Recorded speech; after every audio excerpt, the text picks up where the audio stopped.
I am forecasting gold for this cycle. I call pre-bust, meaning it's probably by the end of this year, of 4,000. I had a forecast of 3,000, raised it to 3,400 sometime mid-year last year, I think, and then raised it to 4,000 when we were at 2,500. Or no, at 30, I think when we were at 3,400. I raised it to 3,400 when we were at 2,500. So I think 4,000 is a target pre-bust. Post-bust, I think gold can go to 20,000. And silver, I have a pre-bust target that I've had for quite a while of 75.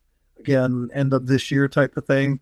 And my post-bust target, probably, by sometime 32 or 3, 31, 32, 33, 20, 31, 32, 33. I think silver can get to 500.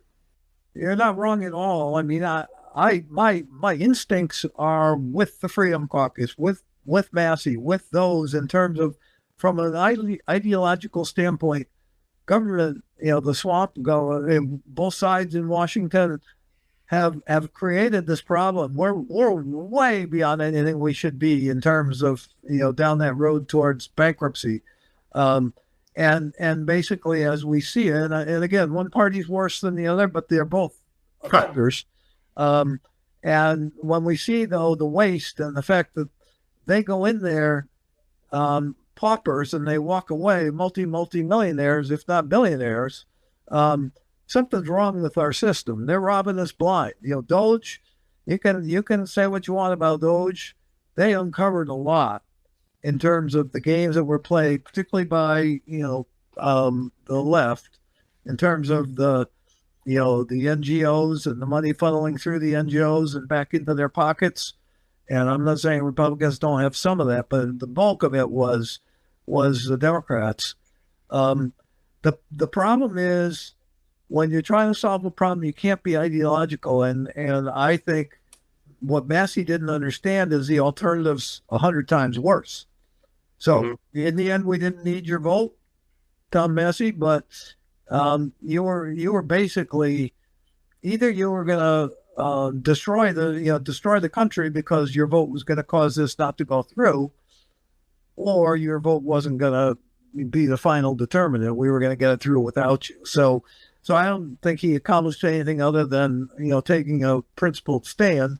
I agree with the principle, but, I go back to what I said before, the deficit, again, all things being equal, and I'm calling for a bust, so all things aren't equal.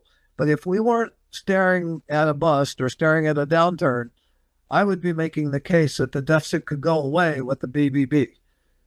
As I said, supply side economics, you deregulate, the banks are starting to recognize we're being unleashed again. After the Frank, Barney Frank bill, or whoever it was he paired up with. But, when they tied the hands after after 2008-9. Oh, yeah, first Dodd-Frank. Yeah, the Dodd-Frank bill. We're starting to unwind some of that. The deregulating of the financial system is going to allow some growth there, that not just in the banks, but what they promote, their lending, et cetera. So those are pro-growth bills. The opening up of Anwar, the opening up of drilling, and people don't realize how much this country is, as much as we are head and shoulders above any other economy in the world, we've had shackles on us with all this deregulation, climate change, et cetera. You take a lot of that away, and it doesn't mean all of a sudden we're going to be a polluting country, or we're going to be, doing things that are, not good for us or for health or anything else. In the end, a lot of this regulation was silly bureaucracy and also a leftist agenda to hurt us. So when you take that away, you're going to be amazed at what it frees up in terms of the economy. The problem is I got that bus staring at me, so I can't know how much we're going to be able to head off. Number one, I don't think we're going to be able to head off the bus or head much off now. Where I think it will make a difference, though, is on the other side of the bus. If and that's why the big beautiful bill was so important. Getting that through means he does have his agenda still intact, even if he loses Congress. If he loses, in the midterm elections, he still has gotten enough through to deal with immigration, to deal with deregulation, to deal with, oil and gas drilling and expansion, to deal with reshoring. So, I don't think he necessarily needs Congress to keep his agenda going after that. And so I think where we're really going to see his agenda, his policies make a difference is on the other side of the bus. And it will be those pro-growth policies that I think you will actually see for a few years or a couple of years, deficit shrink. I don't know if they'll shrink all the way down, probably not, but it depends. He's bringing an awful lot of new investment into this country. So we could be surprised at the boom on the other side of the bus. The problem then is after the bust, within 2 or 3 years, because of the massive money print, and that money print will be accompanied by fiscal, so we'll even have bigger government spending because of the bust. You run into, probably by the end of this decade, maybe before, a problem of inflation skyrocketing, and inflation draws, interest rates follow inflation. So you're going to have double-digit interest rates and big government debt to finance. So you know this from our other discussions. I am calling for a global financial collapse in the mid-30s, because this isn't just the U.S., it's around the world.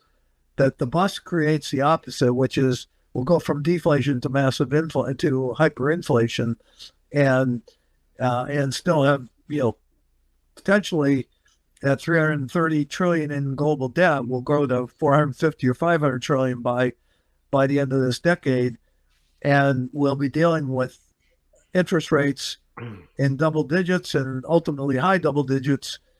I don't think that equation can balance. I think ultimately you will see sovereign debt defaults, including the U.S. Because when you get inflation, and I'm jumping ahead on you, but when you get inflation of that level or anything close to double digits, the money printer gets shut down. The printing press gets shut down. You take the printing press away, and the equation is a closed equation that cannot be solved. We won't have the money to service the debt. Well, I mean, David, that's a very negative picture. If the dollar is no longer the world reserve currency, in that example, there needs to be something that could replace it. I don't see the BRICS being part of that yet, and I certainly hope not. That would not be good for the U.S., not going to be the yen, not going to be the euro. Is it going to be some basket? How do you think that could play out? Now, that's looking 10 plus years in the future. Yeah, you're right. The one thing I am pretty confident in is saying the dollar will remain reserve currency for the next 5 years, beyond 5, 6 years, whatever. Beyond that, it's anybody's guess. I don't know what comes of that, because don't forget, we're not in isolation in this problem. This is, worldwide. China's not escaping this. Japan's not escaping this. Europe certainly is not escaping this, and I'm not sure the euro is going to survive the bust. So, I'm not sure. So I don't know whether there is going to be anything to replace the dollar. The problem is, I think that the environment I'm describing, the scenario I'm describing post-bust, where you have high inflation, high interest rates, and all around the world similar things, but the Fed and the central bank printing more than anybody else, because we are always the one that does the most. I do think the dollar could be below 50. I'm calling for 82. Then it could go up to 120 in the bust as people flee to the safety of the U.S. And then from 120, let's say in late 2026 or early 2027, I think it could fall all the way to 50 or below by early next decade. So I do think the dollar is going to be in trouble, but I don't know what replaces it. Yeah, gold and silver, I like a lot. I think gold and silver in the next cycle probably will be the last guy standing. So Even oil will peel off somewhere along the way, but late in the cycle. Oil, I think gold and silver probably go right to the end of the cycle, just like Nvidia goes right to the end of this cycle.